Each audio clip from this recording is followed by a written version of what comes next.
The Return of the Shadow in the Dark from Gearhead 993. I recently wrote into the show earlier this year sharing a story that actually got featured regarding a paranormal incident that I experienced when I was very young.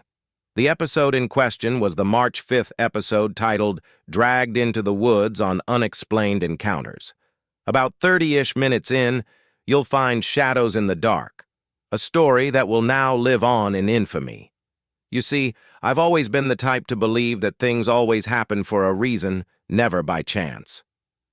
Since that day I wrote in, I've been looking over my shoulder a little more than usual. It seems everywhere I turn, I catch a glimpse of something, but only for a split second, then it's gone again. Sometimes a whisper, other times more physical, like a breathing down your neck kind of thing that sends shivers down your spine, or like I'm being followed by someone, or in this case, something. As of writing this, it's been about 8-ish weeks since the incident took place. It was a Friday. My fiancée and I had gotten off work. We dropped the kiddo off with the grandparents, and we were off to DoorDash for the afternoon. It had been a pretty satisfying night, making a little over $100 in just the couple of hours we were out. Overall, pretty solid. No whispers, no breathing down the neck. I'd almost forgotten about it. Almost. We got home around 9:45, just before the rain hit. The weatherman called for isolated storms throughout the evening. Imagine that. Perfect night for paranormal activity, right? I mean, you couldn't script a Hollywood movie better than this. At about 10:38, I got up to go to the restroom. South Park was playing on the TV. If memory serves, it was the episode where Mackie loses it over the deuces in the boys' urinal. As I walked to the bathroom, the lights began to flicker off and on. I quickly realized I had left my phone on the armrest of the couch.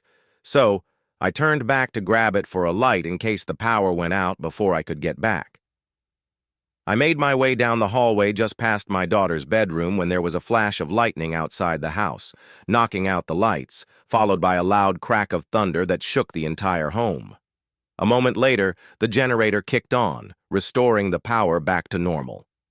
And then I heard my fiancée scream, so I ran back to make sure she was okay.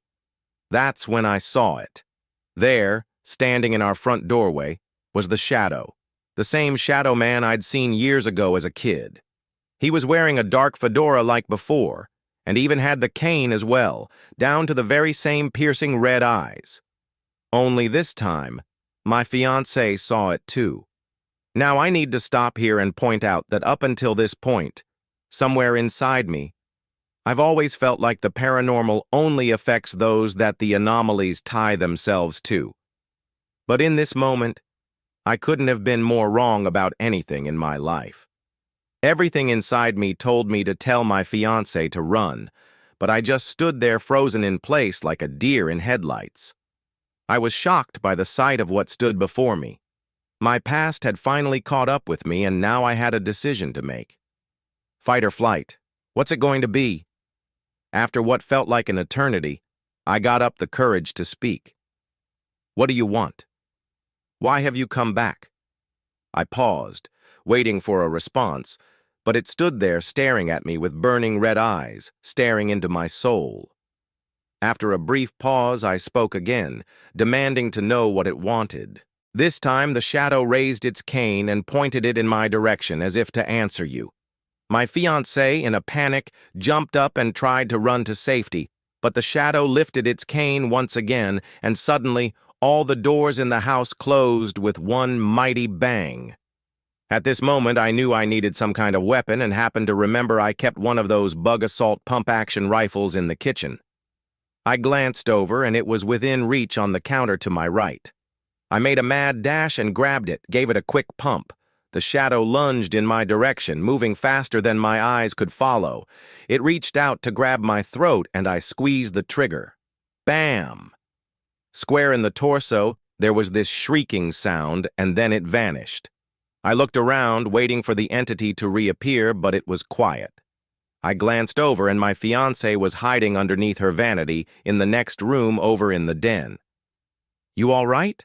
I asked. "Do I look all right?" she yelled. "What the heck even was that?"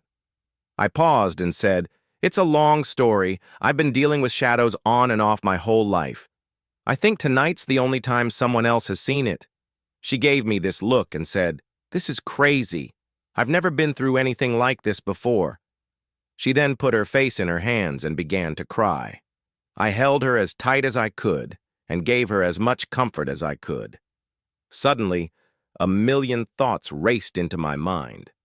Was I going to lose her over a curse?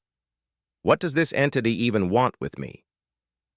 A few days after the incident, I consulted with my psychiatrist, who referred me to a parapsychologist who specializes in paranormal investigation, who seems to think that I may, in fact, be the subject of a possible possession attempt. Since then, I've consulted with a number of religious and spiritual advisors who have performed a cleanse on my home and placed some protective objects around the home for safety. I've since taken the religious route in fighting this entity, whoever or whatever it may be. For now, there has not been another incident with the shadow. Have we seen the last of this sinister spook? Time will tell. And one thing I know for certain, I could go the rest of my life without having to see it again.